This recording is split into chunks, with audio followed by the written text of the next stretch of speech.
Right, so if I told you that 100,000 years ago there were literally 6 different types of humans walking around this planet at the exact same time, you'd probably think I was having you on, but I'm deadly serious. 6. Not 1, not 2, 6 completely distinct groups of humans, or hominins if we're being all technical about it, and they were all just getting on with their lives in different parts of the world. It's absolutely mental when you actually stop and think about it. Like, imagine if right now there were 6 different human species knocking about. Would be a very different world, wouldn't it? If these help you sleep or relax, subscribe. Where's everyone at? City and time. Last video had Dublin to Dallas, and I spent too long trying to figure out the time zones. Now I know what you're thinking. Species is a weird word to use here because we know for a fact that these groups were getting it on with each other, making babies together, which usually means they're not technically separate species. Modern genetics has made this whole classification thing properly complicated, but honestly it's still the easiest way to talk about these different groups, so we're sticking with it. Plus, it sounds way cooler to say 6 human species than 6 human populations, doesn't it? Let's start with us lot. Homo sapiens. That's you, that's me, that's your weird Uncle Dave. 100,000 years ago, we weren't exactly the global superstars we are today. Nope, we were pretty much stuck in just 2 places. Africa, obviously, because that's where we evolved. No surprises there, but also the Middle East. And I've got to tell you about these footprints they found in the Nefud Desert in Saudi Arabia, because they're absolutely brilliant. There's just something so incredibly moving about a preserved footprint, you know. Like, this person walked here, right here on this exact spot, and we can still see where their foot pressed into the sand over 100,000 years later. It's ridiculously personal, isn't it? These footprints are from roughly, and I mean very roughly, about 30 to 40,000 years before Homo sapiens really started spreading out across the rest of the world in a big way. I know technically the Middle East isn't in Africa, but come on, nature doesn't give a toss about the neat little borders and categories we try to force onto it. These are fuzzy boundaries we're dealing with here. The point is, 100,000 years ago, we were pretty restricted. We hadn't yet decided to go and colonize literally everywhere else on the planet. That was still to come. Further north from us, stretching across huge chunks of what we now call Europe and Asia, you had the Neanderthals. Ah yes, the Neanderthals, our distant cousins, occasional romantic partners, whatever you want to call them. These guys were absolutely everywhere across Eurasia at this point. Like, they had a massive territory. The exact boundaries of how far east and how far south they went, that's still being argued about by archaeologists who love nothing more than a good argument. But we found Neanderthal remains as far east as places like Teshik Tash Cave over in Uzbekistan and Denisovan Cave up in Russia, proper far east that is. What's really interesting is that in Southwest Asia, the territories of Neanderthals and Homo sapiens definitely overlapped. This is where the magic happened, if you know what I mean. This is probably where we first started, shall we say, intermingling, interbreeding, boinking, however you want to phrase it. Some scientists genuinely call this the Homo sapien Neanderthal initial contact zone, but that sounds way too formal. The point is, this is where we met up and things got interesting between our 2 species. Moving further east into Asia, this is where we meet the absolute enigma of the Paleolithic world, the Denisovans. These guys are fascinating because we know so little about them, but what we do know is incredible. They were closely related to Neanderthals, like really close relatives, but their exact range is a nightmare to pin down. We've only actually found 2 Denisovan fossils. 2, that's it. One from Denisovan Cave, obviously, because that's what they're named after, and another from Baishia Karst Cave up in Tibet. Just 2 physical fossils. But here's where it gets properly interesting. We know from genetic studies of modern people living in Southeast Asia that Denisovans and Homo sapiens definitely got together and had kids down in that region. The genetic evidence is crystal clear, but we haven't found a single Denisovan fossil down there yet. Not one. So somewhere in Southeast Asia there's a whole population of Denisovans just missing from the fossil record. They were definitely there. We know they were there. We just haven't found them yet. It's one of the great mysteries of paleoanthropology, and it drives researchers absolutely mad. There's also this whole thing now where older fossils that were originally classified as something else, like Homo erectus fossils from China, are being looked at again, because now that we know Denisovans existed, maybe some of these older finds are actually Denisovans that we didn't recognise before. So the picture could be about to change dramatically. I can't say much more about it at the moment because the research is still ongoing, but watch this space, things are going to get interesting. Now this is where things get properly wild. The islands of Southeast Asia, this is where evolution just went absolutely bananas. On the island of Java, there was this isolated group of Homo erectus still hanging on. Homo erectus, absolutely crucial species in our evolution, by the way. These guys had once spread all across Africa, into Europe, across Asia. They were everywhere, but by 100,000 years ago, they'd either died out or evolved into other species pretty much everywhere. Except on Java, tucked away on this island, cut off from the rest of the world, a population of them managed to survive until about 108,000 years ago. That's absolutely incredible when you think about it. They're like a living fossil, a genuine relic from an earlier age of human evolution, just hanging on in this one isolated spot.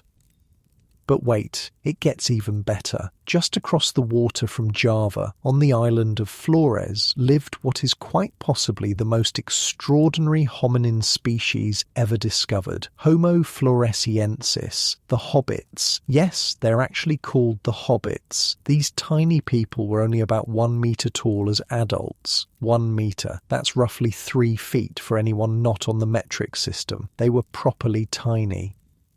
The most likely explanation is that they descended from a population of Homo erectus that got stranded on Flores and then underwent something called island dwarfism. It's this phenomenon where large animals that get stuck on islands with limited resources gradually evolve to become smaller over many generations. And it seems like that's exactly what happened to these guys. What's absolutely mind-blowing is that they might have survived until as recently as 50,000 years ago.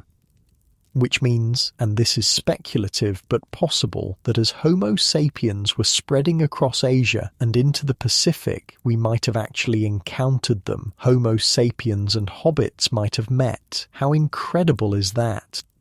The last species we know about from this time, or at least the last one we've found so far, is from the island of Luzon in the Philippines. So obviously they're called Homo luzonensis. There's honestly not a huge amount I can tell you about them because it's such a recent discovery. We just know they were there. They existed. And there's this tantalizing possibility that they might turn out to be our missing southern Denisovans. Nobody knows yet. The research is at very early stages.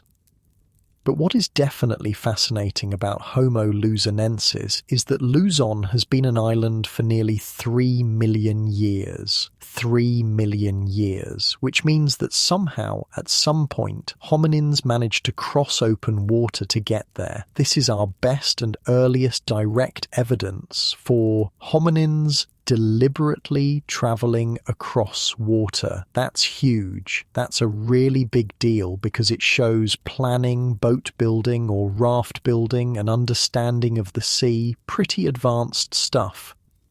And then, and this is typical just as I'm trying to wrap my head around all of this, two more apparently distinct groups of hominins get discovered, one in Israel and another in China that's been dubbed Homo longi for now. The skull they found is absolutely gorgeous, stunning specimen. Really, I should have said at least 6 species at the beginning, because honestly the classifications of all these fossils are massively debated, and these new finds just add more fuel to the fire. I genuinely don't know how long this process is going to continue, this constant discovery of new groups and reclassification of old fossils, because this time period, the Paleolithic 100,000 years ago, it really was an era of absolutely incredible human diversity. And that's so easy to forget now when there's literally just one hominin left on this entire planet. Just us, Homo sapiens. But back then, deep in prehistory, it was this incredibly diverse time. Multiple human species, all living their lives, all with their own cultures and tools and ways of doing things. So when you look at a map of the world 100,000 years ago, please keep in mind that the day-to-day, year-to-year ranges of all these hominins could have fluctuated massively. Climates change, food sources move, and these Paleolithic people were just doing their best to survive in a world that could be incredibly harsh. And harsh is putting it mildly. Before we dive into all the amazing technological achievements and the art and everything else they were doing, we need to talk about how tough life actually was. I genuinely would not want to swap places with them. Not a chance. Life expectancy was low. Dangers were everywhere, and every single day was a struggle to survive. We don't have thousands and thousands of skeletal remains from this period, but in one study of 200 Neanderthal skeletons, 17% of them had cranial injuries, head injuries, and these injuries matched the type of trauma that modern rodeo riders get, which suggests these Neanderthals were getting these wounds from fighting massive Ice Age animals at close range. Wrestling with woolly rhinos and cave bears and all sorts of terrifying megafauna. Because here's the thing, we don't have solid evidence for archery from this time period. The first really convincing evidence for bows and arrows doesn't show up until around 60,000 years ago in South Africa. So, if you were a Neanderthal hunter 100,000 years ago, you had 2 options. You could throw your spear at a massive angry animal and hope you hit something vital, or you could get up close, really close, close enough to smell its breath and try to stab it with your spear. Both options are absolutely terrifying, and both could easily get you killed. Those head injuries start to make a lot more sense when you picture Neanderthals going toe-to-toe with enormous prehistoric beasts that could crush your skull with one swipe. And if getting trampled by a woolly rhinoceros wasn't bad enough, there was always the risk of becoming prey yourself. In a recent excavation of a cave just outside Rome, archaeologists found 9 Neanderthal skeletons. The oldest one dates to about 100,000 years ago. Now, the excavation is still in early days, so we need to be careful about drawing conclusions, but the current thinking is that these Neanderthals were dragged into that cave by hyenas. They were hunted, killed, and dragged back to a hyena den. That's a certified nightmare scenario right there. But even before you faced any of these dangers, before you encountered a single predator or angry mammoth, you could have just starved to death. Studies of Neanderthal teeth, which preserve a record of nutritional stress, show that they frequently went through periods of near starvation in childhood. Growing up malnourished, not getting enough food, struggling to find resources. Life was incredibly hard, brutally hard. Getting dragged off by a pack of hyenas is definitely up there on the list of worst ways to go, no question about it, but this was the reality of life 100,000 years ago. It was dangerous, unpredictable, and unforgiving. And yet, despite all of this, despite the constant danger and hardship, these people were doing remarkable things. They were making sophisticated tools, creating art, caring for each other, burying their dead with ceremony. They were fully human in every way that matters. The tools they were making at this time, Homo sapiens, Neanderthals, Denisovans, they were all using what archaeologists call the Levallois technique. It's a really clever method of stone tool production. Instead of just finding a rock and bashing away at it until it's vaguely the right shape, which is what earlier hominins did, these guys were preparing the core first. They'd carefully remove flakes from the outside of a piece of stone to prepare it, shape it, get it ready. Then, with one well-placed strike at the bottom, the flake that popped off would already be the perfect shape for a spear point or cutting tool. Boom, done. This wasn't exactly brand new technology. Humans had been doing it for hundreds of thousands of years by this point, but it shows they were thinking efficiently about resource use. Using this technique, one stone core could produce multiple sharp blades and points. It's basically the mass production method of the Paleolithic, the Model T Ford of stone tools. Efficient, reliable, reproducible. These people were thinking like engineers. But even though the Levallois technique was old hat by now, we do start seeing some genuinely new technologies emerging around this time. Over in Morocco, at a site called Dar es Sultan, archaeologists found a knife made from a mammal's rib bone. It's 90,000 years old, a bone knife. And over in Katanga, in the Democratic Republic of Congo, they found this absolutely stunning bone harpoon. It's gorgeous, really beautiful craftsmanship.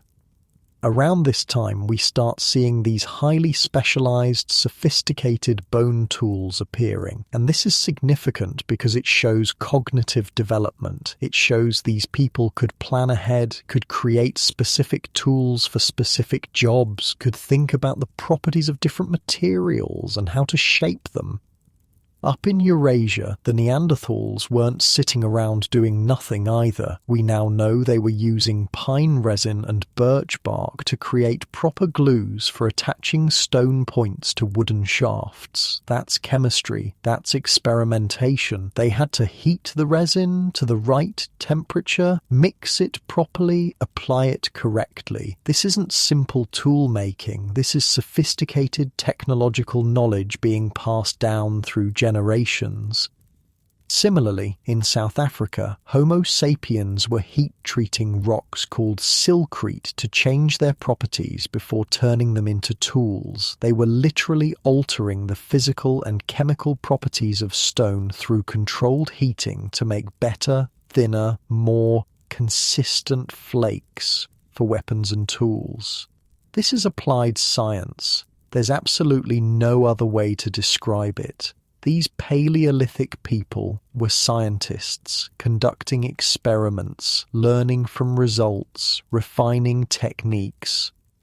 It's incredible when you really think about what they were achieving.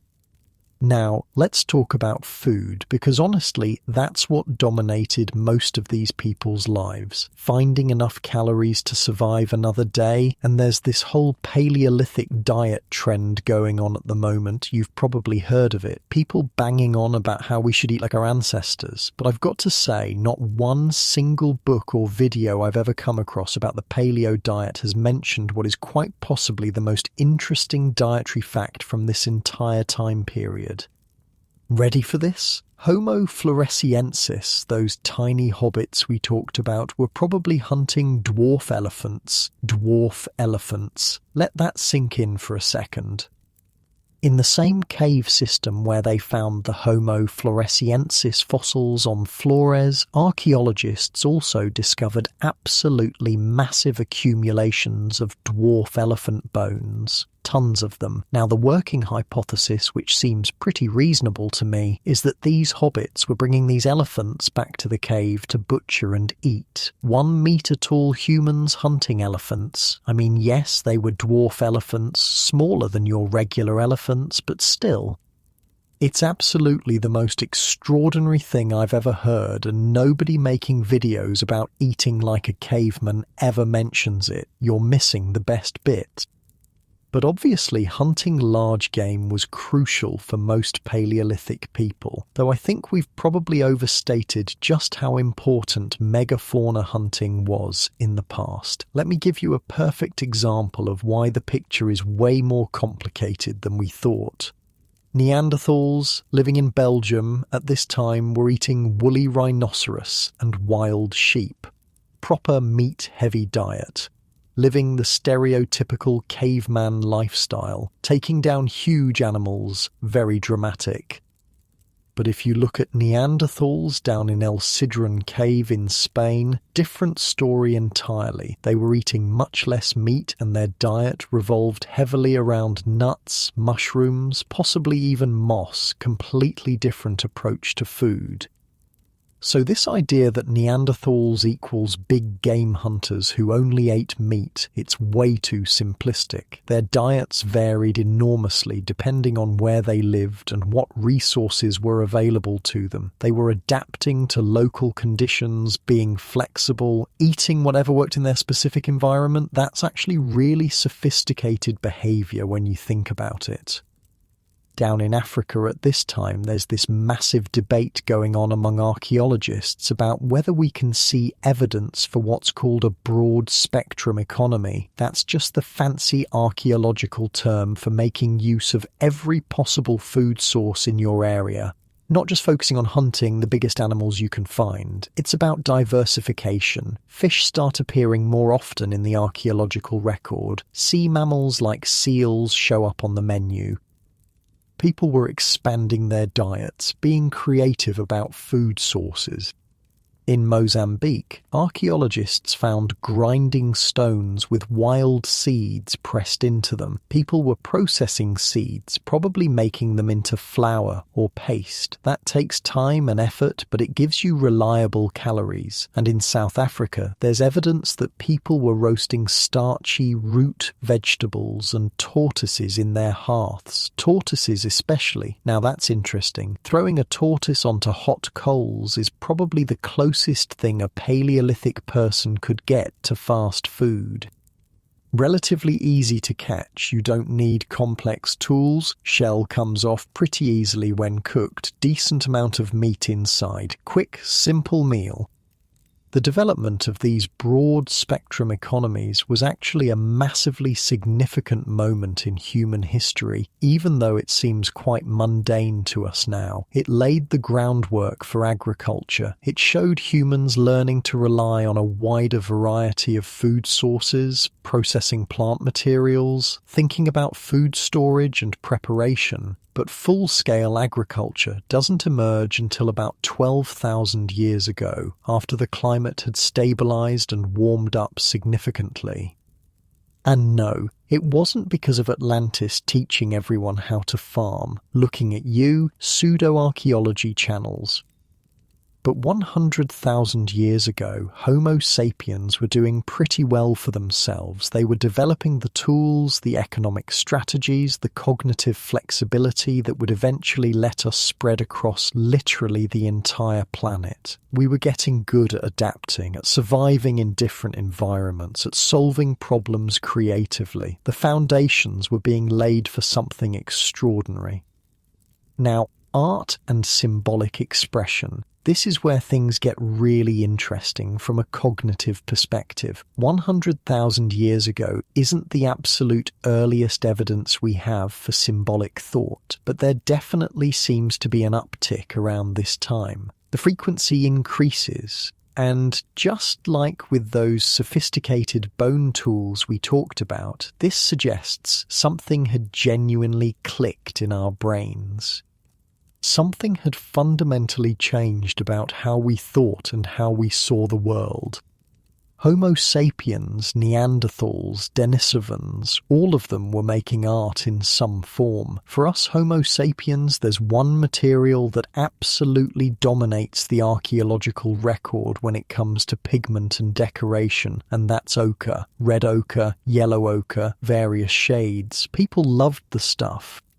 100,000 years ago in Blombos Cave in South Africa, someone either dropped, deliberately deposited, or just abandoned an ochre processing toolkit. It's remarkably simple. You've got a shell that was being used as a container, you've got lumps of ochre obviously, there's a grinding stone for crushing the ochre into powder, and here's the fascinating bit. Mixed in with the ochre archaeologists found tiny fragments of spongy bone, the kind we have inside our own bones. Now, before you get worried, they don't think it was human bone, probably animal bone, but why mix bone into ochre? The hypothesis is that they were using the fatty marrow inside these bones as a binding agent. Mix the fat with the ochre powder and you get a paste that sticks better, applies more evenly, lasts longer. It's basically prehistoric paint mixing. These four simple objects, a shell, some ochre, a grinding stone, bits of bone, they're so humble, so basic, but they're absolutely monumental in terms of what they represent. The ability to think creatively, to express yourself in abstract ways, to create something purely for aesthetic or symbolic purposes. That's what makes us human. That's the spark. Ochre would eventually become the primary material used to create those absolutely stunning prehistoric handprints you see in caves around the world. But the earliest handprint we've reliably dated is from about 40,000 years ago, so quite a bit later than what we're discussing here. Still, the groundwork was being laid. People were figuring out how to process pigments, how to apply them, what you could do with them. For the Denisovans, we have almost nothing in terms of art or symbolic expression. There are these carved bones from Henan in China that might be Denisovan work. Might be. They've got these deliberate markings on them, patterns that don't seem to serve any practical purpose. What do the markings mean? No idea. Did they mean anything at all, or were they just someone absent-mindedly scratching patterns? We don't know. But a Denisovan definitely made those marks, and that tells us something was going on in their minds, some kind of symbolic thinking or creative impulse.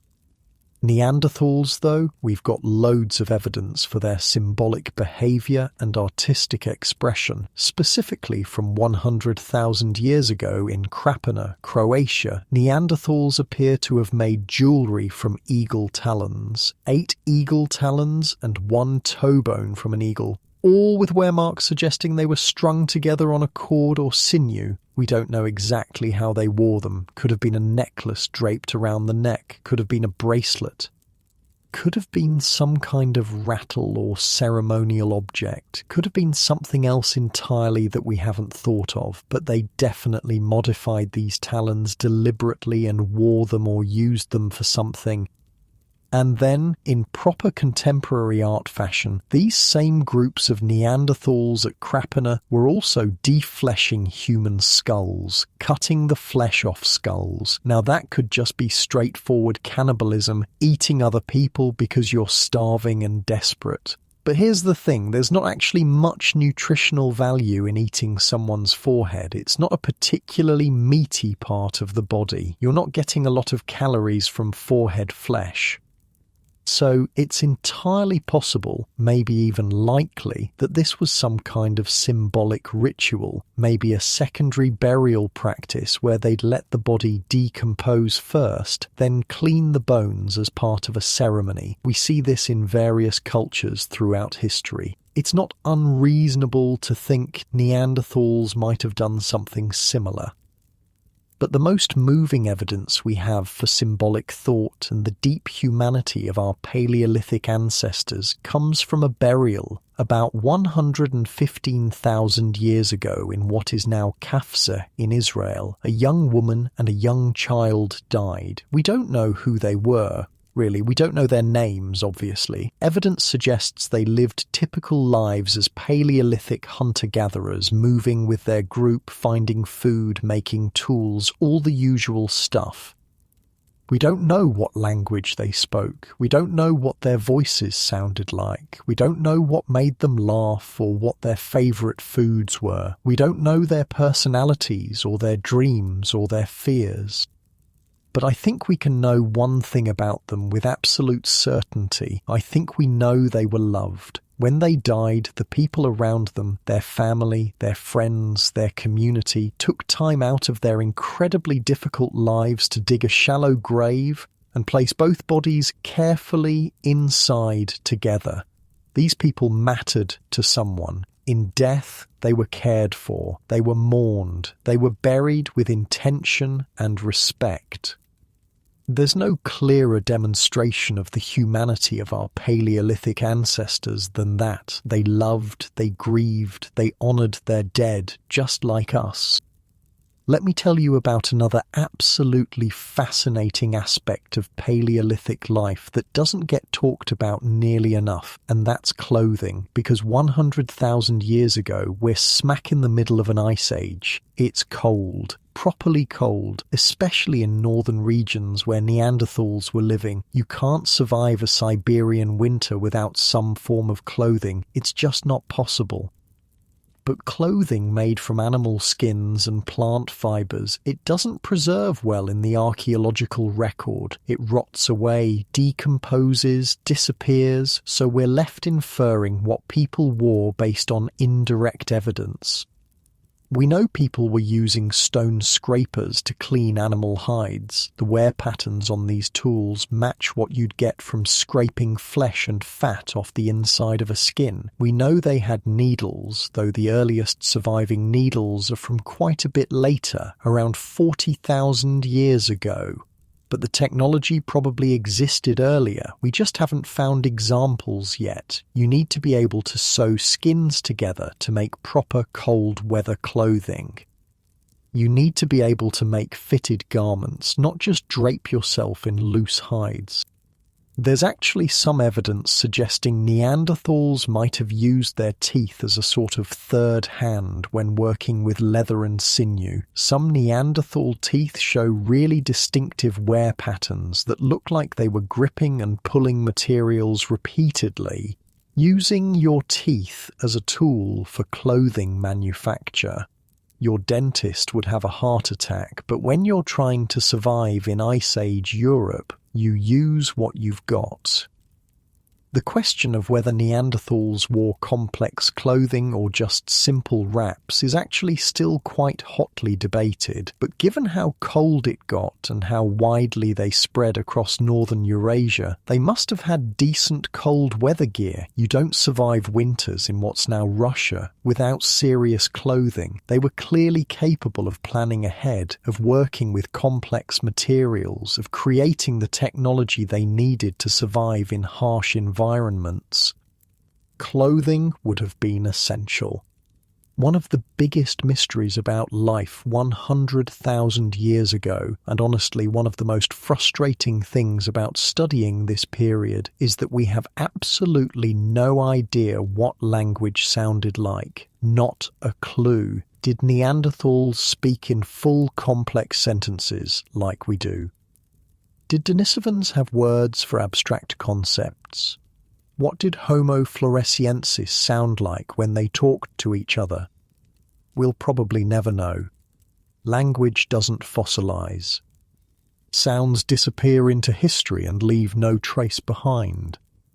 But we can make some educated guesses based on anatomy, the structure of the vocal tract, the position of the hyoid bone in the throat, the shape of the skull. All of these things affect what sounds you can produce. Neanderthals had the anatomical capability for complex speech. Their hyoid bones, which support the tongue and allow for fine vocal control, are basically identical to ours.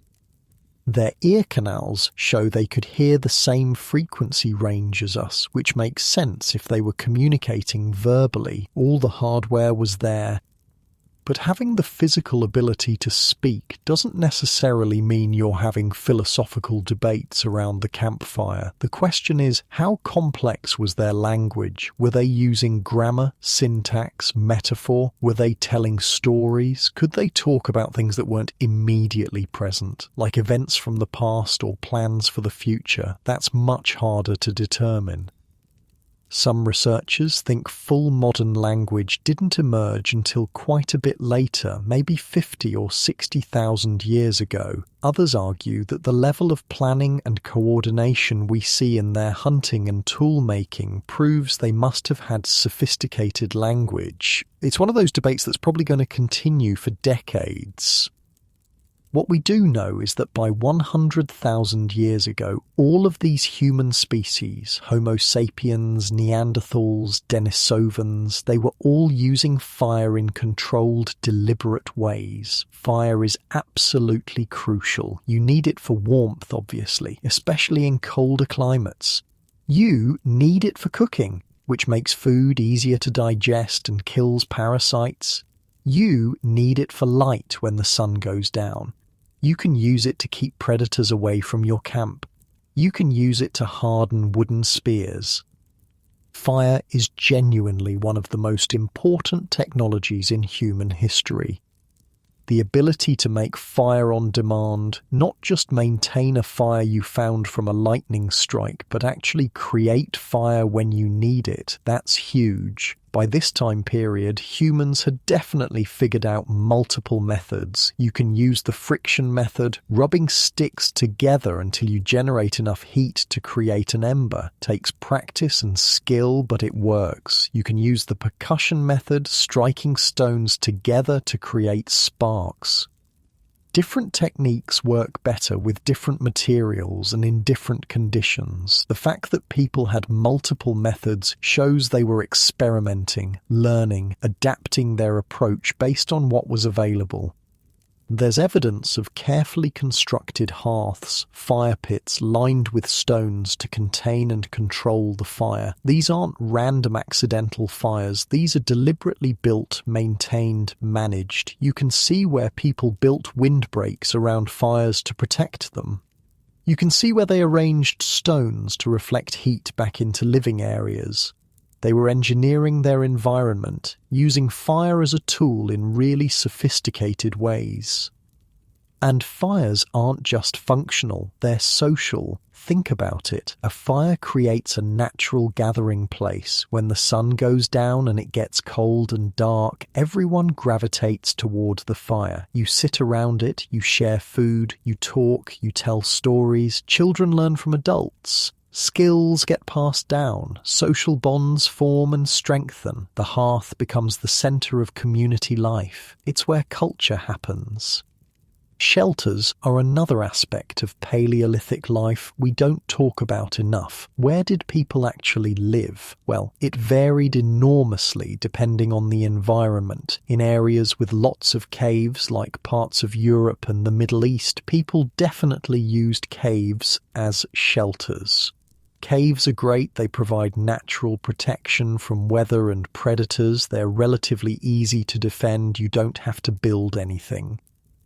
But there's a selection bias in archaeology because caves preserve things really well. We find lots of evidence in caves, so we think about cave dwellers, but most people probably weren't living in caves most of the time. In open areas without caves, people were building structures. We don't have loads of evidence for this from 100,000 years ago, specifically because structures made from organic materials like wood, hide, and plant materials decompose. But we know they existed. There are sites with rings of stones that were probably used to weigh down the edges of shelters. You've got post holes showing where wooden supports stood. You've got arrangements of mammoth bones that were clearly used as structural elements in building huts. These weren't elaborate permanent buildings. People were mobile, following herds, moving with the seasons. You need shelter you can build relatively quickly and abandon when you move on. Think something like a tent or a yurt, a frame of wooden poles covered with animal skins. Quick to set up, portable, provides decent protection from wind and rain. Some groups might have built more substantial semi-permanent structures if they were staying in one area for an extended period, maybe a winter camp near a reliable food source. The social structures of Paleolithic groups. Now that's absolutely fascinating to think about. How did these societies organize themselves? We're talking about small groups, probably anywhere from 20 to 50 individuals in a typical band, small enough that everyone knows everyone else, but large enough to have different skills represented, different age groups, different family units. Leadership in these groups probably wasn't formalized like it is today. No chiefs with crowns, no written laws, no elaborate hierarchies. More likely you had respected elders who had knowledge and experience. You had skilled hunters who people relied on for food. You had talented tool makers who everyone needed. Leadership would be fluid, situational, based on ability and respect rather than hereditary power. If you were the best at tracking game, people listened to you when planning a hunt. If you knew which plants were edible and which were poisonous, people came to you for food gathering advice. Gender roles are really hard to determine from archaeological evidence. We've made a lot of assumptions in the past, like men did all the hunting and women gathered plants, but increasingly we're finding evidence that challenges these neat categories. Female skeletons show the same types of injuries as male skeletons, suggesting women were involved in hunting large game. Tool caches show no obvious gender division. The reality was probably that everyone did what needed doing. If you were pregnant or caring for young children, you probably weren't chasing mammoths, but otherwise, people likely had much more flexibility in roles than we typically imagine. Child rearing in the Paleolithic. Now that must have been incredibly challenging. Infant mortality was high, no question about it. Without modern medicine, without understanding of hygiene and disease, lots of babies didn't survive their first year. It must have been absolutely heartbreaking for parents who lost children, but the children who did survive were growing up in a rich learning environment. They'd be watching adults make tools, learning by imitation. They'd be listening to stories around the fire, learning about the world, learning social norms and cultural practices. They'd be playing, which is how young mammals learn essential skills, playing with pretend spears, practicing throwing, learning to track animals. Children were valuable. They represented the future of the group. So even though life was hard and dangerous, communities would have invested time and effort in teaching children, protecting them, making sure they learned what they needed to survive. You can see this in how some of the ochre processing kits have child-sized tools. Kids were participating, learning crafts, being included in cultural activities.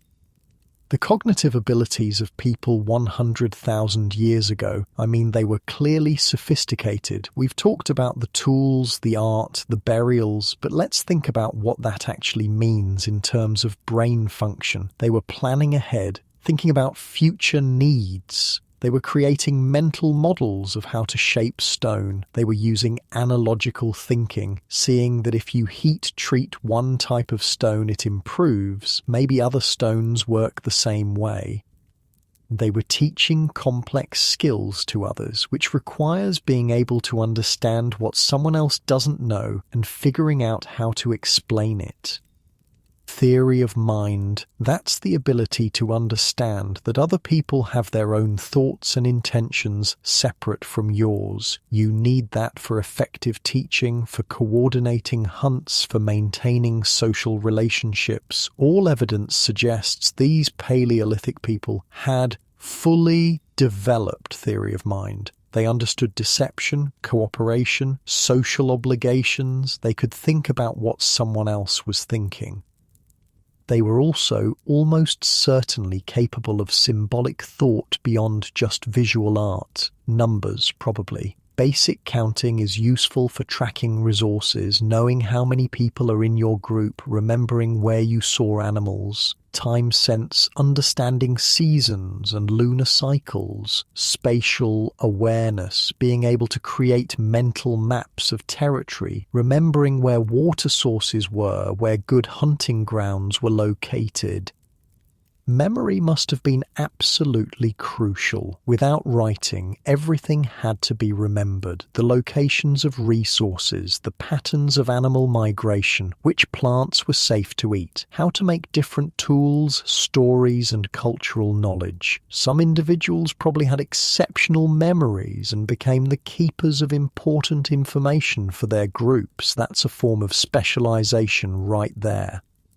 Speaking of specialization, tool-making at this level required genuine expertise. You couldn't just pick up a rock and immediately know how to do levallois technique properly. It takes practice, makes mistakes, learning from those mistakes. You need to understand how different types of stone fracture, what angle to strike at, how much force to use. Some people would have been better at it than others. Tool-making specialists who could produce the best points would have been valuable members of the community. Same with tracking animals. That's a skill that takes years to develop. Reading signs in the landscape, understanding animal behavior, predicting where they'll go next. Some people would have been exceptional trackers, and their skills would have made the difference between a successful hunt and going hungry.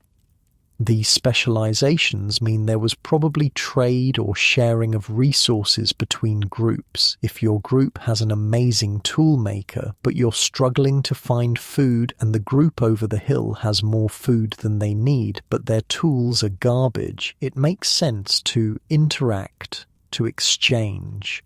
This creates social networks beyond just your immediate band. It means you need to be able to communicate with people who might speak slightly differently than you, who have different customs.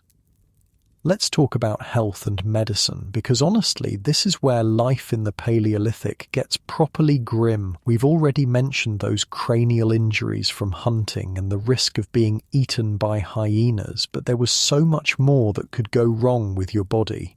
Infections were probably the number one killer. A simple cut or scrape could become infected, and without antibiotics, that infection could spread and kill you. Tooth decay and abscesses, while less common than in agricultural societies because they weren't eating loads of carbohydrates, still happened. An abscessed tooth is excruciatingly painful, and if the infection spreads to your bloodstream, which it can, you're dead. Broken bones were another major problem. We see healed fractures in Paleolithic skeletons, which tells us two things. One, people broke bones fairly regularly, which makes sense given the physical demands of their lifestyle. Two, they survived those breaks long enough for the bones to heal, which means someone was caring for them. You can't hunt or gather effectively with a broken leg. You need other people to bring you food, to protect you, to keep you alive while you recover. That shows compassion, community care, social bonds. But not all injuries healed. We find skeletons with fractures that got infected or never set properly. You'd be living with chronic pain, limited mobility, struggling to keep up with your group. Some injuries would have been instantly fatal. Fall from a cliff, get gored by an animal, crush injury from a rockfall. Death would have been a constant companion. Parasites were everywhere. Worms living in your intestines, taking nutrients you desperately needed, lice in your hair and clothing, ticks carrying diseases, fleas, all sorts of nasty little creatures making your life miserable. You couldn't just go to a pharmacy and buy deworming medication. You had to live with parasites, deal with the discomfort, the illness they caused, the nutritional drain. Did Paleolithic people have any form of medicine? Almost certainly yes, though proving it archaeologically is really difficult. Plants with medicinal properties, various herbs and roots, people must have learned through trial and error which ones helped with pain, which ones could treat wounds, which ones reduced fever.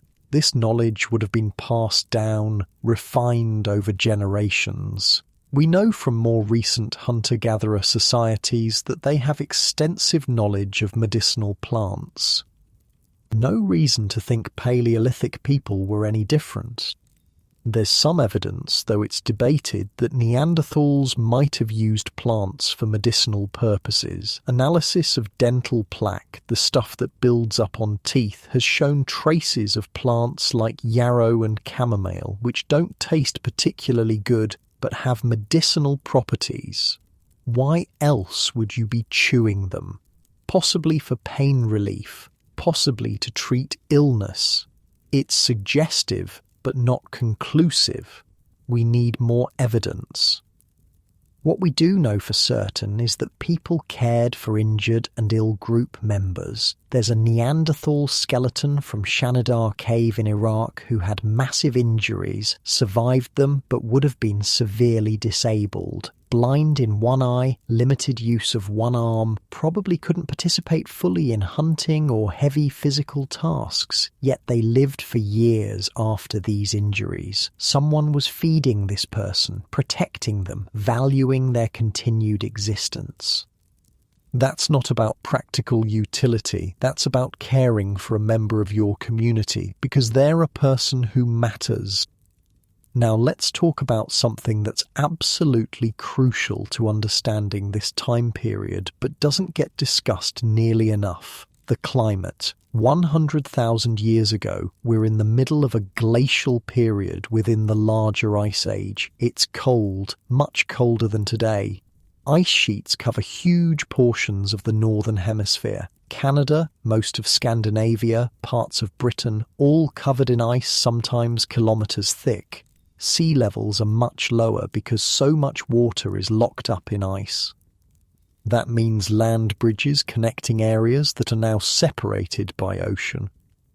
The landscape looked completely different. Where we now have the English Channel separating Britain from mainland Europe, there was open land. You could walk from France to England. Indonesia and mainland Asia were connected by land. Australia, New Guinea and Tasmania were one landmass called Sahul. Alaska and Siberia were connected by the Bering Land Bridge. The world's geography was fundamentally different.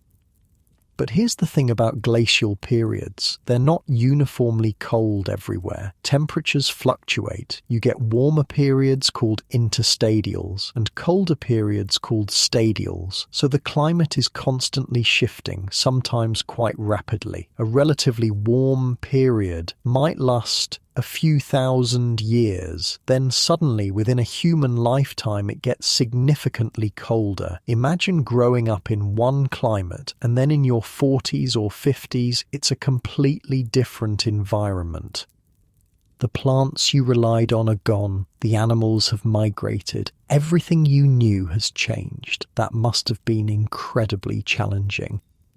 Different human species adapted to these climate variations in different ways. Neanderthals were clearly well adapted to cold conditions. Their bodies were stocky, compact, which is great for conserving heat. Less surface area relative to body mass means you lose heat more slowly. They likely had high-calorie diets heavy in meat and fat, which provides the energy you need to maintain body temperature in freezing conditions. They probably had pale skin and possibly light-coloured hair, though we can't know for certain. Less pigmentation is advantageous in northern latitudes, where there's less sunlight because you need to produce vitamin D from limited UV exposure. Homo sapiens at this time, still mostly in Africa and the Middle East, were adapted to warmer climates, taller, leaner bodies, dark skin for protection from intense sun. As we start moving into different environments, we'll see bodies start to adapt, but 100,000 years ago we're still very much African animals venturing into new territories. territorial behavior between these different human species. Now that's fascinating to think about. Did groups fight over resources? Almost certainly yes. When food is scarce and another group is in your hunting territory, conflict is likely. We see violence in the archaeological record. Skeletons with injuries clearly caused by weapons, spear points embedded in bone, crushed skulls from blunt force trauma. Some of this was probably accidental, hunting injuries misidentified as violence. But some of it was definitely interpersonal conflict. Whether this was organised warfare or just occasional disputes between groups is hard to say. Probably both. You might have small-scale conflicts, a few individuals from different groups encountering each other and things turning violent. You might also have more organised raids, a group deciding to attack another group's camp to steal food or drive them away from good territory. The archaeology can't really distinguish between a murder and a battle. Did different human species fight each other? Homo sapiens against Neanderthals, Neanderthals against Denisovans? We don't have direct evidence, but it seems likely. Competition for resources would have occurred anywhere territories overlapped, but we also know there was interbreeding, peaceful contact, exchange of ideas and technology. The relationship between these groups was probably complex, sometimes cooperative, sometimes competitive, sometimes violent, depending on circumstances. Seasonal migrations were crucial for survival, following herds of animals as they moved with changing seasons, moving to different elevations to escape heat or cold, travelling to coastal areas when inland food sources were scarce. These weren't random wanderings, these were planned movements based on accumulated knowledge of the landscape and animal behaviour. People knew where to go and when to go there. That requires extensive mental mapping, memory, and communication. Some groups might have had regular seasonal rounds, moving between several locations throughout the year. Summer camp in one area with good fishing, winter camp somewhere more sheltered with access to firewood and game, spring and autumn camps in different locations entirely. Each move required planning, packing up all your tools and possessions, transporting children and elderly group members, arriving at the new location and setting up camp again. It's exhausting just thinking about it.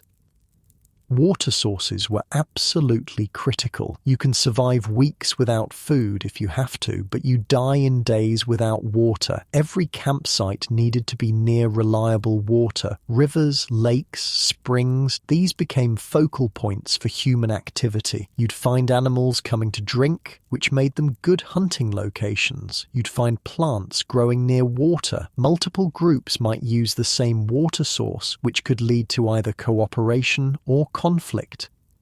The megafauna of this period, the giant animals that dominated the landscape, they're worth talking about because they were such a huge part of Paleolithic life. Woolly mammoths, absolutely massive herbivores covered in thick fur wandering the cold grasslands in herds.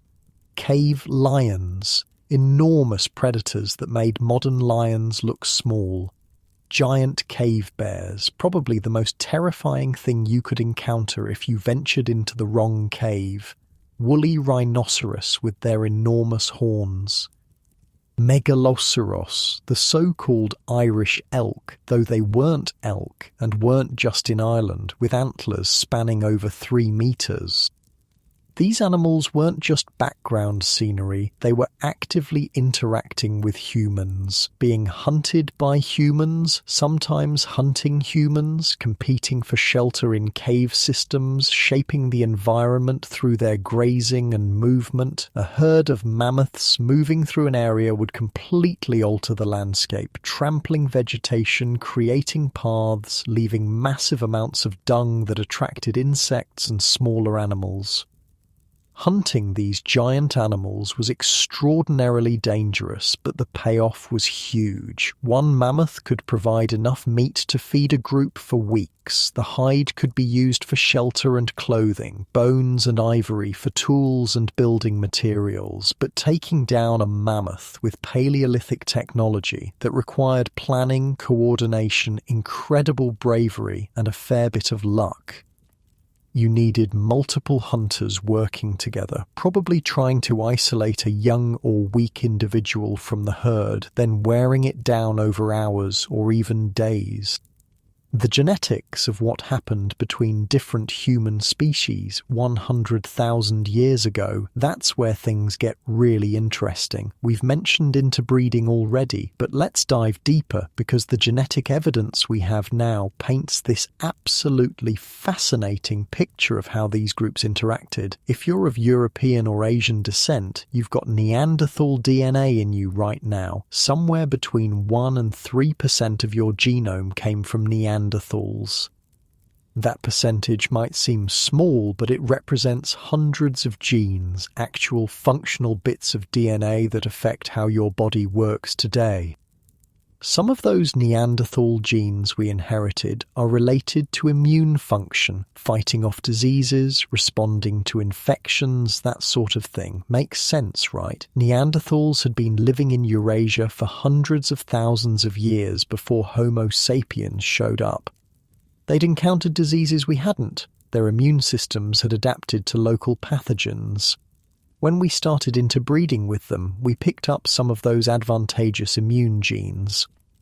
Natural selection favoured keeping those genes because they helped us survive in new environments.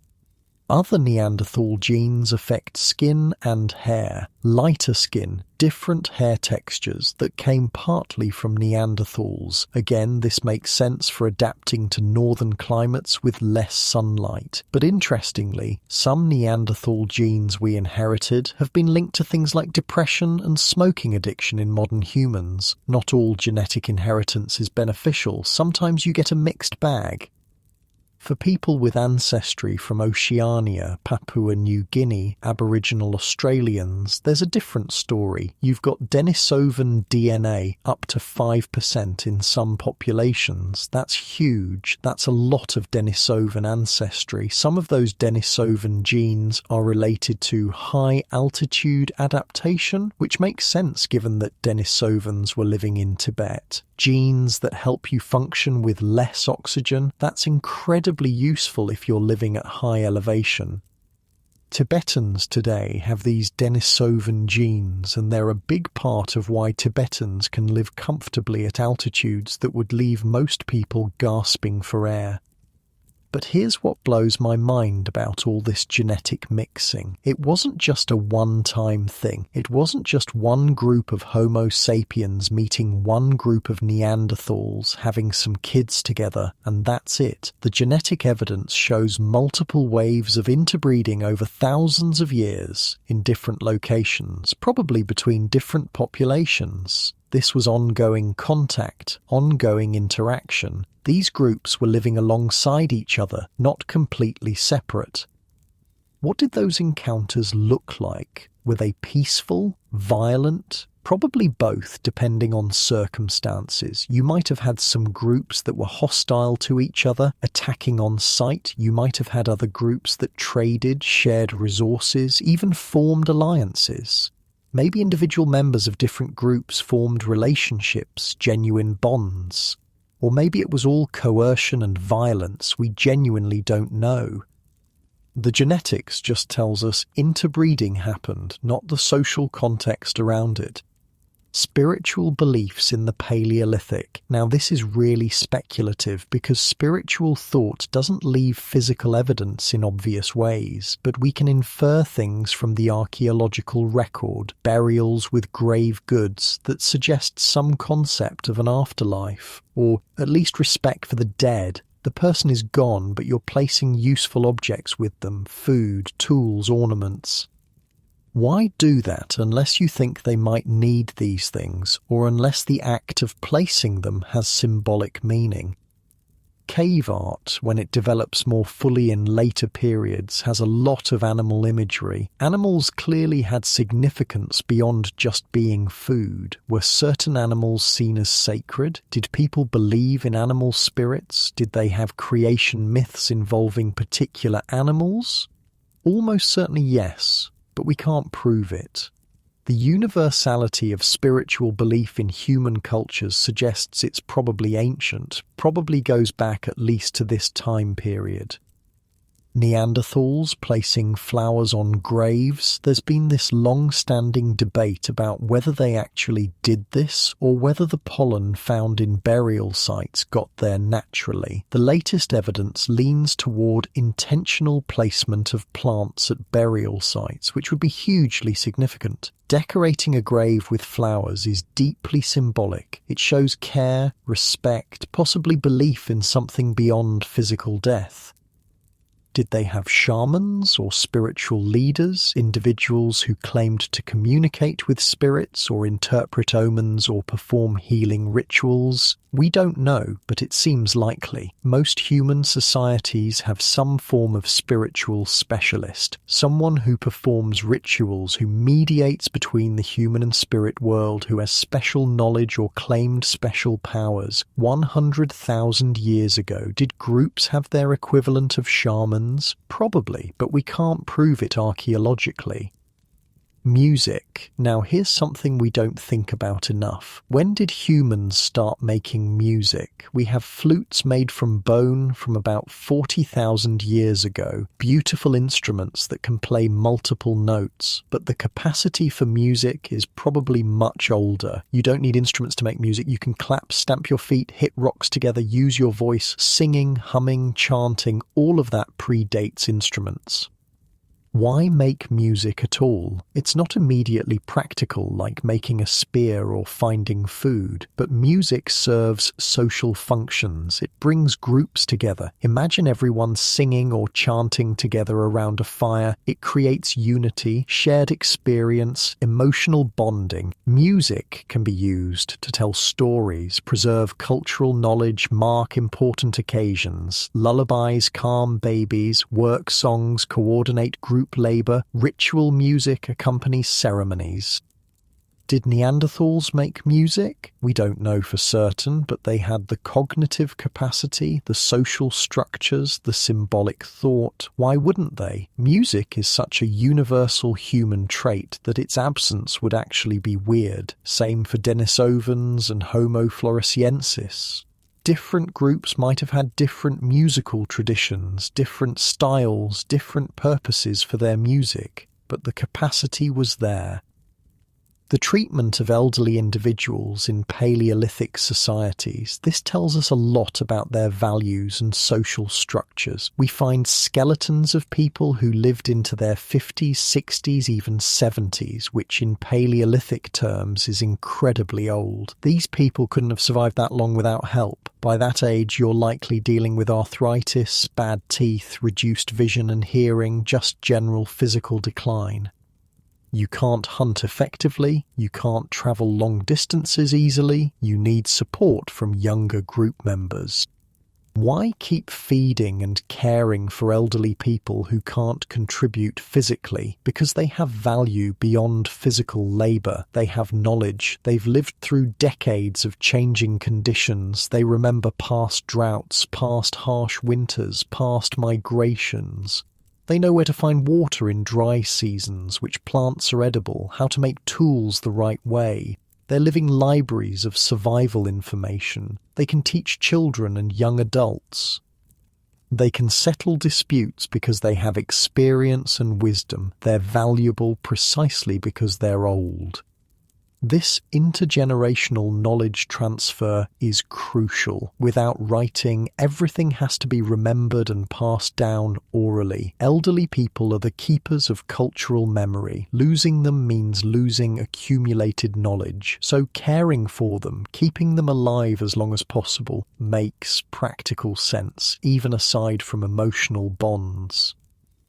But there's also clearly an emotional component. These are people's parents, grandparents, loved ones. You don't want to just abandon them when they get old. The burials we see of elderly individuals, they're given the same care and respect as younger people. They matter. Their lives had value until the very end.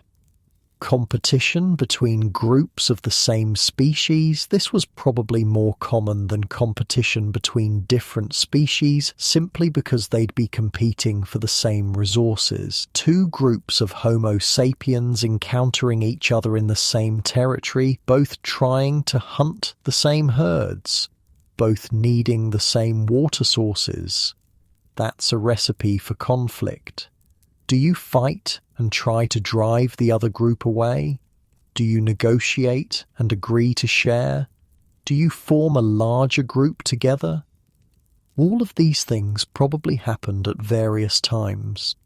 Violence between groups definitely occurred. We see evidence of it, but cooperation also happened. Exchange of mates between groups would create kinship ties that promote peace. If your sister married into another group, you're less likely to attack that group because you have family there. Trade of materials, obsidian from one region exchanged for good quality flint from another, creates mutual dependence. If you need what they have and they need what you have, cooperation makes more sense than conflict. Cooperation between different human species is harder to imagine, but probably happened. Maybe a group of Homo sapiens and a group of Neanderthals cooperating to bring down a large animal because it's too dangerous for either group alone. Maybe sharing information about where resources can be found. Maybe taking refuge in the same cave system during a particularly harsh winter. The genetic evidence of interbreeding proves they weren't always hostile to each other. Regional variations in technology and culture, we're starting to see hints of this in the archaeological record. Stone tool styles vary by region, suggesting different groups were developing their own approaches. Some places you see more blade tools, other places more flake tools. Some regions preferred certain types of stone, other regions made do with whatever was locally available. This is the beginning of cultural diversity, different groups doing things their own way, developing their own traditions.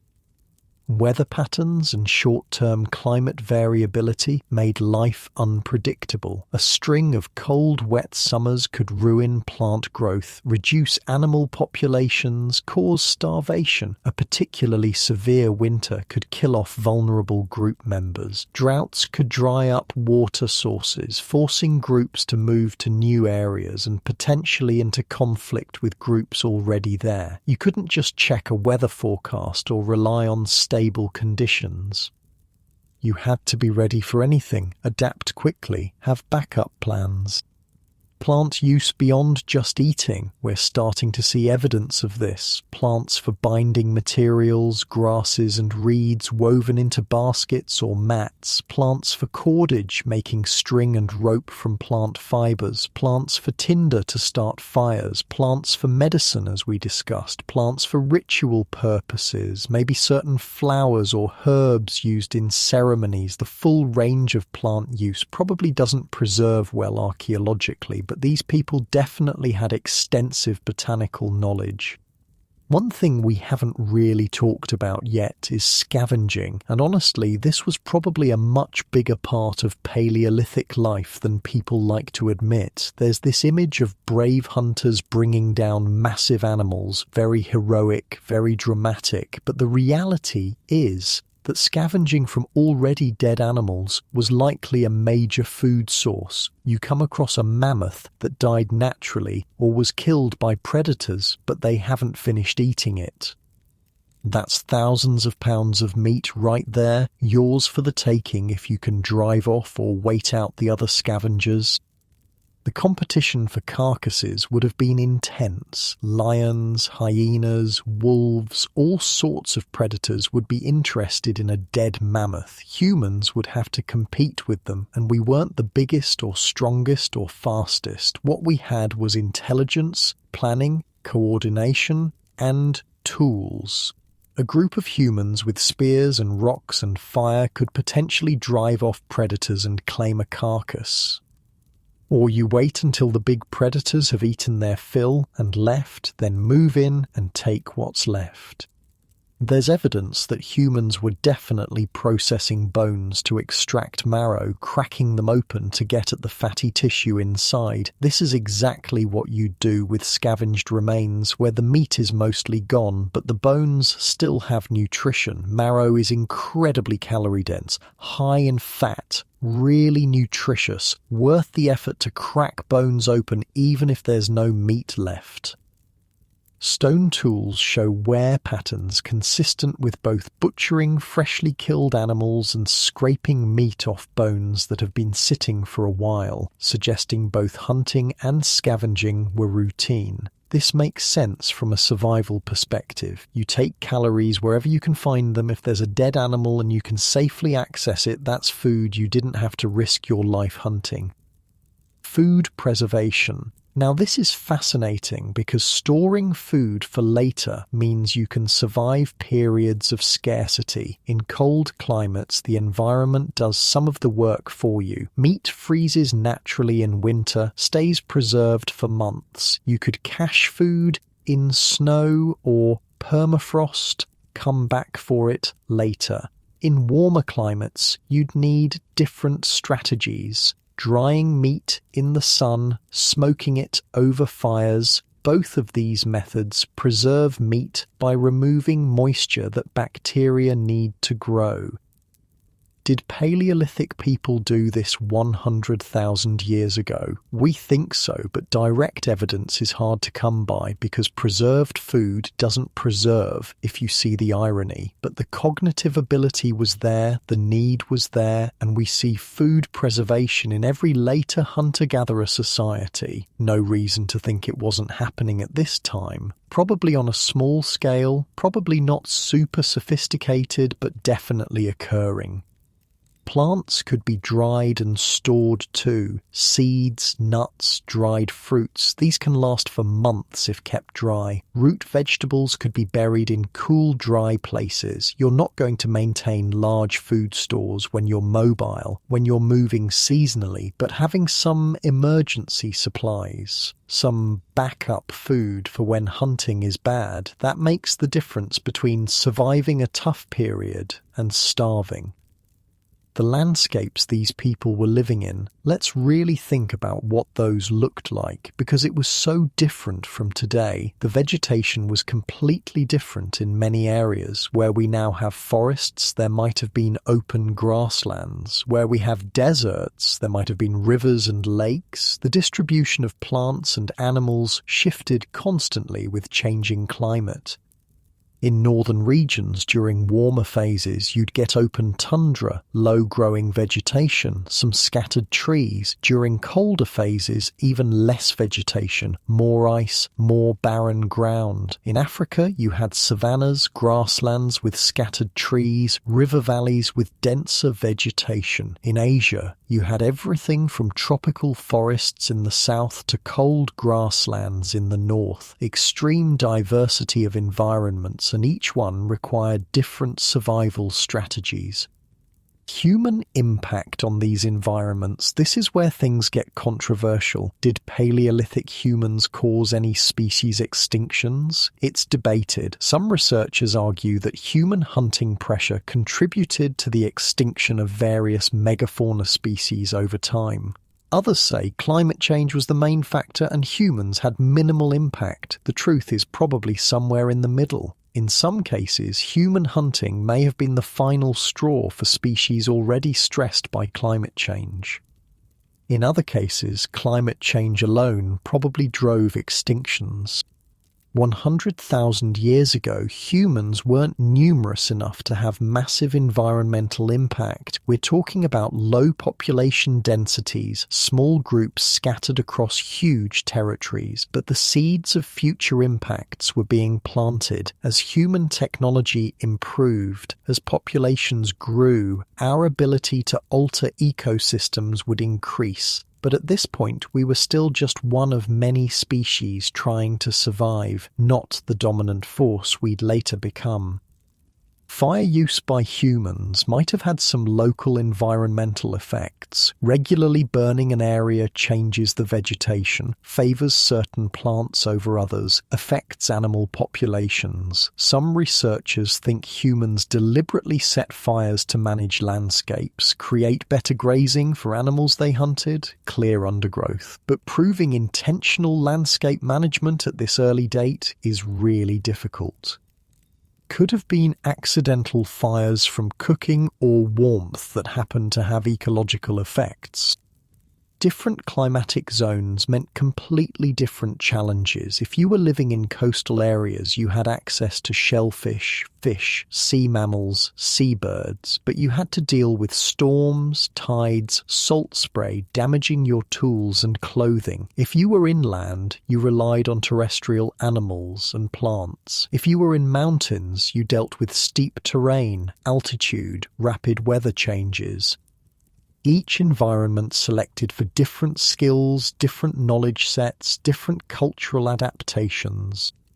Coastal groups would need to understand tides, currents, seasonal changes in marine resources. They'd need boats or rafts for fishing. They'd need to know which shellfish were safe to eat when certain fish species were abundant, where seals came ashore. Completely different knowledge base from inland groups who needed to track terrestrial animals, understand forest or grassland ecology, know where to find fresh water.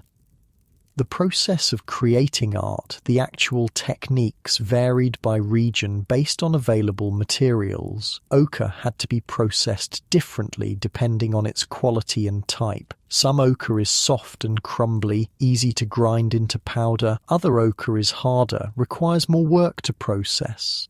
Getting the right consistency for body paint versus rock art versus decorating objects that required experimentation and skill. Creating the Blombos ochre we talked about earlier, that wasn't just mixing random stuff together. Someone had to figure out that adding bone marrow improved the consistency. They had to experiment with ratios, test different mixing methods, develop a recipe that worked. That's applied chemistry, genuine scientific thinking, even if they didn't have the formal framework we'd recognize as science. Hafting techniques for attaching stone points to wooden shafts. We've mentioned glue made from birch resin, but there were other methods too. Binding with sinew, animal tendons that shrink and tighten as they dry, wrapping with plant fibers, combinations of binding and adhesive together for extra strength. Each method has advantages and disadvantages. Glue is strong but takes time to prepare and doesn't work well in very cold conditions. Sinew binding is reliable but requires good quality sinew. People would choose techniques based on what materials were available and what they needed the tool for. Dental evidence tells us enormous amounts about Paleolithic diet and health. Wear patterns on teeth show what people were eating. Heavy wear means tough, gritty food, probably lots of plant material with particles of sand or grit. Chips and cracks in teeth might come from processing hides with your teeth, using teeth as tools, or accidentally biting down on something hard in your food like a stone or bone fragment. Cavities, while less common than in agricultural societies, still occurred, especially if people were eating honey or sweet fruits. The loss of teeth was probably common by middle age. Without dental care, an infection or abscess might require pulling a tooth, which you'd have to do without anesthesia. Just endure the pain. Once you start losing teeth, your ability to process food decreases. You can't chew tough meat as well. You'd rely more on soft foods, cooked foods, things that don't require much chewing. Your group would have to accommodate your reduced ability to eat certain foods. The mystery of the southern Denisovans, we keep coming back to this because it's so tantalizing. We know from genetics they were in Southeast Asia. We know they interbred with Homo sapiens there. We know they contributed significant DNA to modern Melanesian and Australian Aboriginal populations. But we haven't found them physically. Where are their fossils? Why haven't we found Denisovan skeletons in Indonesia or Papua New Guinea or Australia? Several possibilities. One, we haven't looked in the right places yet. Southeast Asia and Oceania are challenging regions archaeologically. Lots of dense jungle, volcanic activity that might have destroyed sites, sea level rise that submerged coastal areas where people might have lived. We might just be unlucky so far. Two, the conditions weren't right for fossilization. Tropical environments are harsh on organic materials. Bodies decompose quickly, bones dissolve in acidic soils, forests destroy sites. The preservation bias might be against finding them.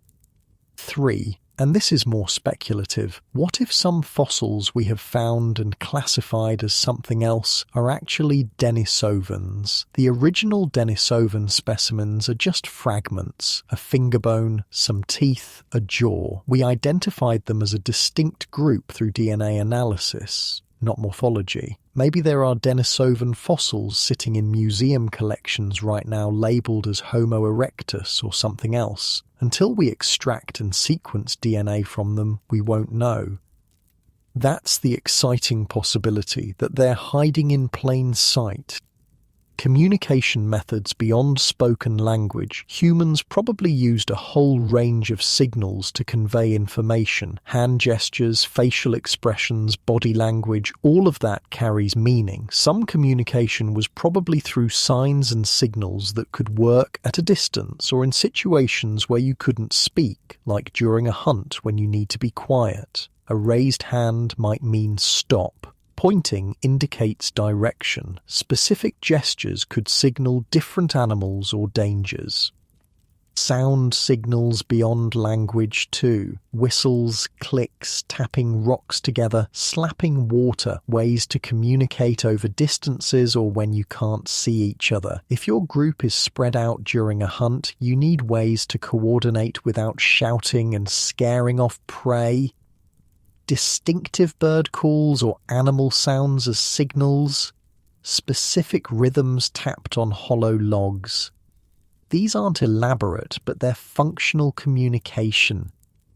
Touch as communication, physical contact conveying comfort, affection, dominance, warning, grooming each other, not just for practical reasons removing parasites, but as social bonding. Sitting close together around fires, huddling for warmth creates physical intimacy that strengthens group bonds. Carrying young children, the constant physical contact between parent and child. So here's what I find absolutely fascinating about this moment in time, 100,000 years ago. This is the hinge point. This is when everything that makes us modern humans, all the capabilities, all the behaviours, all the cognitive abilities, they're clicking into place. Not all at once, it's gradual, but you can see it happening. The sophisticated tools, the symbolic thought, the complex social structures, the flexibility to adapt to new environments. It's all there, all emerging during this period. But here's the question that keeps archaeologists up at night. If Homo sapiens had all these capabilities 100,000 years ago, why didn't we immediately take over the world? Why did it take another 60 or 70,000 years before we really started expanding out of Africa in massive numbers, colonizing new continents, eventually becoming the only human species left? That gap between capability and expansion is one of the great mysteries of human evolution. Some researchers think maybe the capabilities weren't quite complete yet. Maybe some crucial cognitive development or cultural innovation hadn't emerged. Maybe we needed language to become more sophisticated, or social structures to become more complex, or technology to improve just a bit more. Each little improvement made us slightly more successful, slightly better able to compete, and eventually we hit a tipping point where expansion became possible.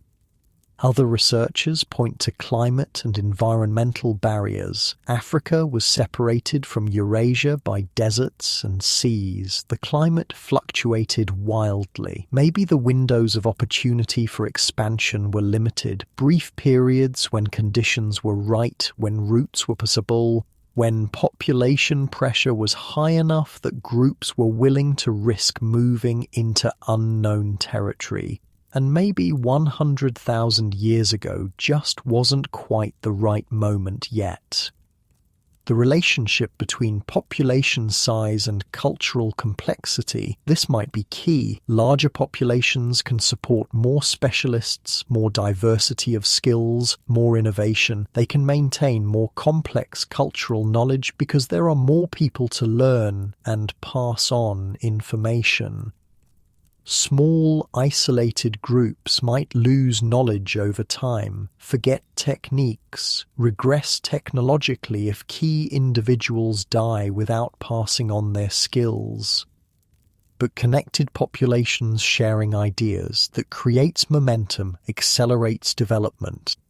100,000 years ago, human populations were probably small and scattered. Groups were isolated from each other for long periods. Innovation happened but spread slowly. Ideas had to travel person to person, group to group, over vast distances. Compare that to later periods when populations were larger, more connected, in more frequent contact. Information could spread faster. Innovations could be adopted and improved more quickly. Network effects in cultural evolution, basically. What happened to the other human species? Why did they disappear while we survived? That's the elephant in the room we need to address. Neanderthals went extinct around 40,000 years ago. Homo floresiensis possibly as late as 50,000 years ago. Denisovans, we don't know exactly when, but probably similar time frame. By 30,000 years ago, we were the only ones left. Why? Competition is the obvious answer. Where Homo sapiens and other species overlapped, we outcompeted them for resources. Maybe we were slightly better hunters, slightly more efficient with tools, slightly better at adapting to changing conditions. Those slight advantages compound over thousands of years. Groups under pressure, struggling to find enough food, that leads to population decline, eventually extinction.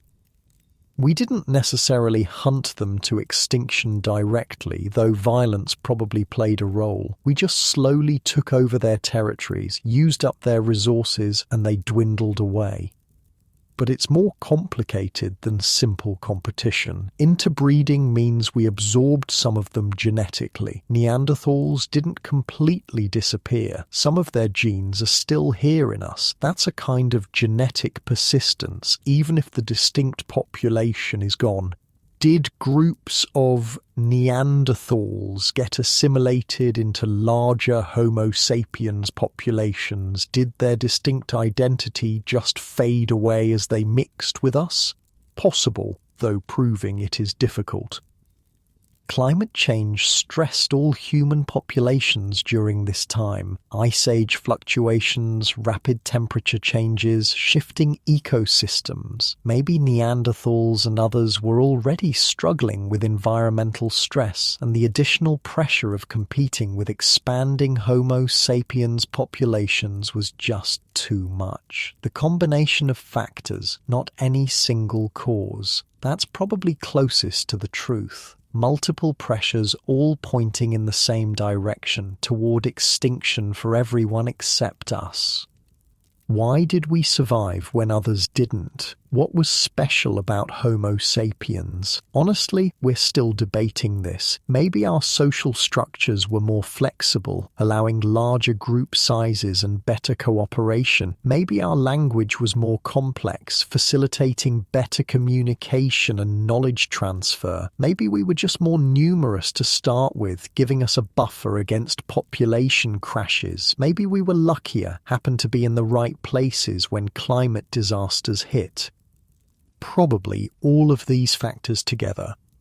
Or maybe, and this is somewhat humbling to consider, maybe there wasn't anything fundamentally special about us. Maybe it was just chance. Small random events early on that compounded over time, a crucial innovation that spread through our population but not others. A particularly severe winter that hit Neanderthal territories hard but spared Homo sapiens. A disease that devastated one group but not another. Contingency and accident playing as big a role as any inherent superiority. That's hard to accept because we like to think our survival was inevitable, that we were destined to succeed, but maybe it was just luck. The archaeological sites we haven't found yet, the fossils still buried, the evidence waiting to be discovered, that's going to reshape our understanding. Every few years, major finds change the picture. New human species get discovered. Familiar species turn out to have lived in unexpected places. Dates get revised. Technologies turn out to be older than we thought. The story is constantly being rewritten as new evidence emerges. What are the big questions still unanswered? When exactly did fully modern language emerge? We know the anatomical capability was there, but when did grammar and syntax become fully developed? How sophisticated was Neanderthal cognition compared to ours? Were the differences subtle or major? What was the population size of different human species? How many Neanderthals were there at their peak? How many Denisovans? The numbers matter for understanding extinction dynamics, but we're largely guessing. Where exactly did interbreeding happen? How often? Under what circumstances? The genetics tells us it occurred, but not the social details. The humanity of everyone living 100,000 years ago, regardless of species, that's what strikes me most powerfully. These weren't primitive brutes, they were people. They thought, felt, loved, grieved, laughed, feared, hoped. They faced incredible hardships with courage and creativity. They cared for each other, protected their children, mourned their dead, created beauty because beauty mattered to them. They were us in every way that truly matters. When we look at that burial from Kafse, the young woman and child carefully placed together in the ground, that's not some alien behavior we need to decipher. That's immediate, recognizable, human. The emotion behind that burial, the love and loss that transcends time completely. Those people would understand our grief just as we understand theirs. The same thing with the elderly Neanderthal at Shanidar being cared for despite disability. That's compassion, that's valuing life beyond mere utility, that's human. The tools they made, those required planning and skill and patience. Teaching someone to napstone properly takes time and effort. That's investment in the next generation, passing on knowledge, ensuring survival of the group. The art they created, processing ochre, making jewellery from eagle talons. That's expression, creativity, the drive to make something meaningful. That's human. The fires they gathered around each evening, sharing food and stories, that's community, that's culture, that's human. Every single person alive today is descended from the small groups of Homo sapiens living 100,000 years ago. Your ancestors survived everything that period could throw at them. Injuries, predators, starvation, disease, climate disasters, competition with other human species. They survived it all, an unbroken chain of survival stretching back through thousands of generations. That's extraordinary when you really think about it. Every single one of your ancestors made it to reproductive age, found a partner, had children who survived to do the same. Break that chain at any point, and you don't exist. The genetic inheritance we carry from this time, it's not just Neanderthal or Denisovan genes, it's genes that were already ancient 100,000 years ago, genes that evolved in Africa over hundreds of thousands of years before that, genes for immune function, for brain development, for physical characteristics, evolutionary baggage from our deep past that still affects us today. Some of those genes are helpful, some cause problems, most are just neutral, part of the complex system that makes a human body work. The cognitive abilities that emerged during this period, they laid the foundation for literally everything humans have achieved since. Agriculture, cities, writing, mathematics, science, art, music, philosophy, all of it rests on capabilities that were developing 100,000 years ago. The ability to think abstractly, to plan long-term, to innovate, to teach complex skills, to coordinate large groups, to create symbolic systems. Those are the building blocks of civilization, and they were clicking into place during this time. But we shouldn't romanticize this period. Life was genuinely hard. Most people died young by our standards. Childhood mortality was high. Violence was common. Starvation was a constant threat. Pain and suffering were routine parts of existence. Modern medicine, modern agriculture, modern technology, these have genuinely improved human life in fundamental ways. We shouldn't pretend Paleolithic life was some paradise we've lost. It wasn't. It was a struggle. What we can take from this period is admiration for human resilience and adaptability. Our ancestors faced challenges we can barely imagine, and they persevered. They solved problems creatively with limited resources. They built cultures and societies that worked for their circumstances. They found meaning and beauty even in difficult lives. They were resourceful, tough, clever, caring. Those traits are still in us, still part of what makes us human. The pace of change during this period was glacially slow by modern standards. Technology improved over millennia, not years. Cultural changes played out over hundreds of generations. Innovation happened but spread slowly. Compare that to today, where technology changes by the year, where cultural trends emerge and fade in months, where information spreads globally in seconds. We're living in a radically different world in terms of pace of change.